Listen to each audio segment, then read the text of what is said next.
do this is like constitutional porn. I just want to warn you. You might hear some sexy music in your own head. You might be like, oh yeah, ding dong, pizza delivery. You might hear that. This is the most amazing thing I have heard any president ever say. This is Donald Trump. That's quite a standard. I want you to make a list, okay? Just when he says, oh, and I'm going to do this, just make a list, okay? This is his plan to end the censorship cartel.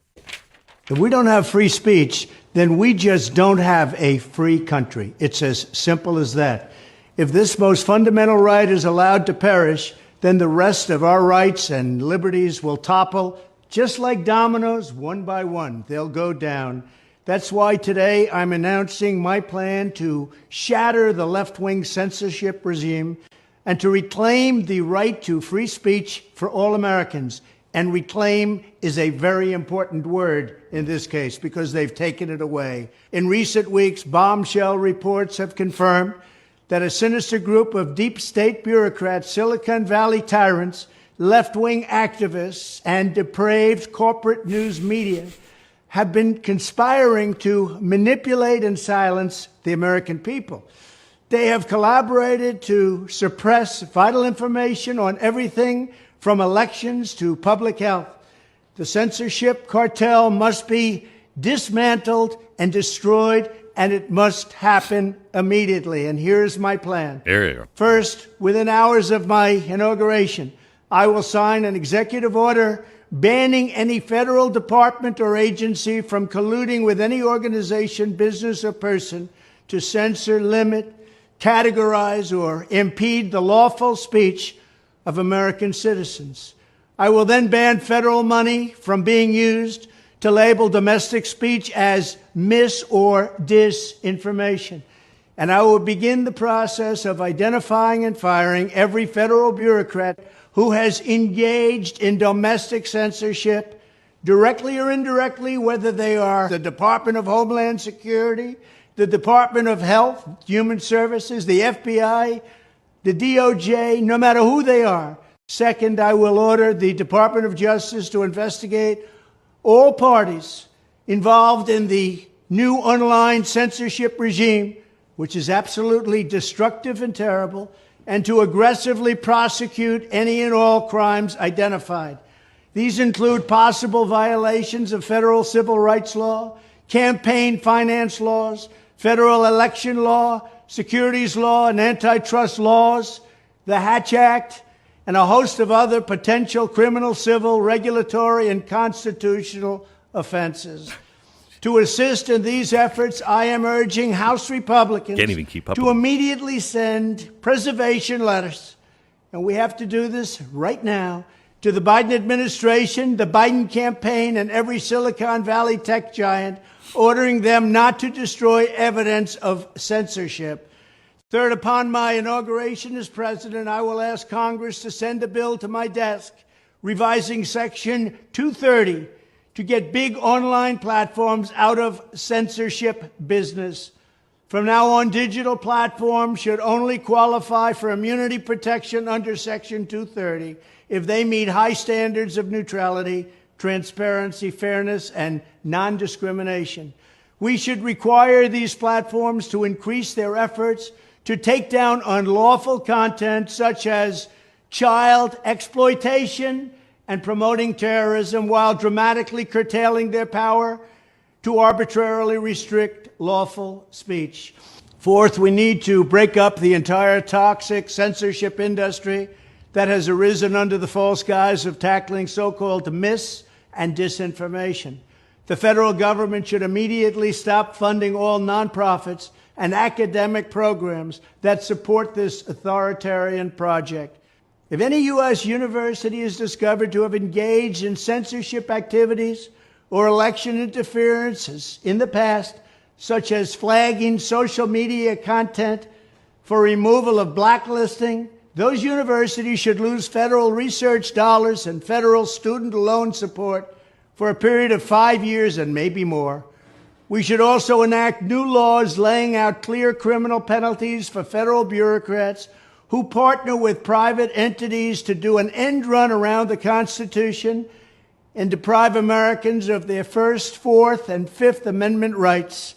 In other words, deprive them of their vote. And once you lose those elections, and once you lose your borders like we have, you no longer have a country. Furthermore, to confront the problems of major platforms being infiltrated by legions of former deep staters and intelligence officials, there should be a 7-year cooling off period before any employee of the FBI, CIA, NSA, DNI, DHS, or DOD is allowed to take a job at a company possessing vast quantities of U.S. user data. Fifth, the time has finally come for Congress to pass a digital Bill of Rights. This should include a right to digital due process. In other words, government officials should need a court order to take down online content, not send information requests such as the FBI was sending to Twitter. Furthermore, when users of big online platforms have their content or accounts removed, throttled, shadow banned, or otherwise restricted, no matter what name they use, they should have the right to be informed that it's happening, the right to a specific explanation of the reason why, and the right to a timely appeal. In addition, all users over the age of 18 should have the right to opt out of content moderation and curation entirely and receive an unmanipulated stream of information if they so choose. The fight for free speech is a matter of victory or death for America and for the survival of Western civilization itself. When I am president, this whole rotten system of censorship and information control will be ripped out of the system at large. There won't be anything left. By restoring free speech, we'll begin to reclaim our democracy and save our nation. Thank you, and God bless America. Wow. I mean, that is the first thing that strikes me on that is just how different it was than 2016. That's not a guy who's just like walking in. I don't know. Who should we pick? Like that's somebody who has a plan. That's one of the exciting things is this is so detailed. Even just what he said, there's much more than this behind each one of these, and so much thought behind all of this. This is a guy who has sat there for at least the last 2 years, probably the last 4 years, going, all right, I get a second chance. What do we do? What do we do? This is the most comprehensive thing I've ever heard a Republican president ever lay out. Now, the Democrats do it, but usually they do it in a bill of about 3,000 pages, and you just don't find out until after it's like the Happy Meal bill. Right. And you're like, wait, is this for Happy Meals? You mean like the Inflation Reduction Act? Yeah, kind of like that. Oh, okay. I mean, look at the list. Yeah, I mean, there's a lot in there. Yeah. Going after the federal employees colluding to censor speech and put them in jail, taking the federal money and away from people who are kind of walking that line and drawing our guardrails on mis and disinformation. That's that. What was that name of that organization over in England that we helped start? Yeah. All the people that were involved in that. Bye-bye. And I think like a lot of the people on the left and the media will take that as like, oh, he just wants to be able to say conspiracy theories and not be fact-checked. And that's just not. The truth is that the federal government should have no role in that. None. It's up to, you want to have a media organization. It's not going to stop ABC News from doing misinformation reporting, as dumb as it might be. No. It's just going to stop federal money going to that process, which is totally appropriate for a country that has a First Amendment. Correct. Prosecuting crimes that happen. I'm sure they'll say this is punishing enemies, but in reality, if you commit a crime, there's supposed to be a consequence. And this is a constitutional crime. Government getting involved in freedom of speech. That's a constitutional crime. And sending preservation letters so that these suits can go forward. So they're not like clearing out, deleting all these files now before he gets into office. That's tough, and that's going to be, by the way, not something he can do personally. That's going to be something senators and such. That's why he said they have to send that right away. I mean, look, all of this I think is good. Is there any part in there that makes you at all nervous? There's a couple points in there that I could see going the wrong way if we're not careful, which is rewriting Section 230. Yes, that could be dicey. That could be. There's nothing wrong with rewriting Section 230, but you just have to be careful with it. Well, what he said is, I think what he said as long as you have quality, high standards of neutrality. High standards of neutrality. You have to qualify for that, and you should ban things that are illegal, child porn, terrorism, things like that. So, that is theoretically already there, but we have really loose standards on these companies for enforcing it. Yes. It's basically like if you get multiple requests to take some material down and you can be in trouble. But generally speaking, like they don't have to take action to go get the stuff. They have to just wait for it to be reported to them, and then they have to do it after that process. But the process, of course, is really weak, right? You have millions and millions and millions of posts going up. They would argue that it's impossible to get to all of it. Oh, well. Oh, no. Maybe you don't get to be as large a company. Right. Maybe you know what? I mean, look, my, of course, fantasy here is that maybe this doesn't work within the law and the social media companies just go away. That would be tragic. That would be terrible. Now, of course, Max Zorin of Zorin Industries, if you go back to A View to a Kill, the documentary from 1985. I believe that was a James Bond movie. Actually, he advocated for explosives under the earth that would cause a earthquake that would flood all of Silicon Valley. Now, he didn't get to that, unfortunately. I was waiting for that as one of the action steps for the new Trump administration. Didn't quite get there.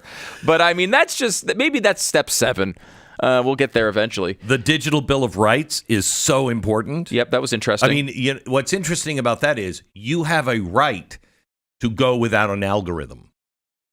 Love that. And it's interesting because Europe has a digital bill of rights. I would assume it's not going to look very much like the Trump one. Think so. But it is. First of all, there are some similarities. It's like you own your own data. That is a big part. That's the concept behind the European one. Some of those concepts you could say are good, and I'm sure will be brought over. But also just the idea that you don't have to be manipulated by this. Now, it's tough because you should be able to run a website that you own. Yes. Right? Like the Blaze should not need to go neutral and give all sorts of information from the left, right? Like we should be able to do what we want to do with our own website. Right. Now, there's that distinction between publisher and sort of curator, a social network, that I think will probably be the line there. But that, again, the details matter on this stuff. As we've seen over and over and over again, if you don't get that exactly right, it could be a problem. But I mean, that's what the process will be for. I think the idea, first of all, you're a public square now. This is where people. I know, but it's hate the digital. Public square argument. It's digital now. I know, but nobody gets on their soapbox and we're walking in our town square and we see somebody stand up and say, "I want to give a speech." Well, if you want a town square, then it's like, then make a town square. Well, these are companies that have spent their own money on this stuff. I understand. I just feel like they should be. Look, there's a lot here that I understand and I think is a good thing. Making essentially just turning giant private companies into utilities makes me very nervous. No, I'm not saying. I mean, should Elon Musk have to deal with all that? No, he bought the company. No. When is the next government? The next time the Democrats get in control and they take this public square and they make their own rules with it, makes me really nervous. I get what he's saying. I think we'll be able to walk this line, but let's be honest that we have to walk a line here and just be careful here. I agree with that. Okay. But you have things like an algorithm. You have a right to unmask. I don't have a right to necessarily know their algorithm. Yeah. But I do have a right to say, you know what, I don't want you filtering stuff. Why don't you have a right to do that? And this is the sort of thing that they should have just done. Yeah, it is. It wouldn't have been an issue if they just did it. Yep. It would have been easy. They should have just had an off button, but they couldn't bring themselves to do that because they wanted A, money, and B, to control the public opinion. How many people will their eyes be opened if you have that? And you just say, just unmask it. Just unmask it for a week. See what you see. Be pretty amazing. Yeah.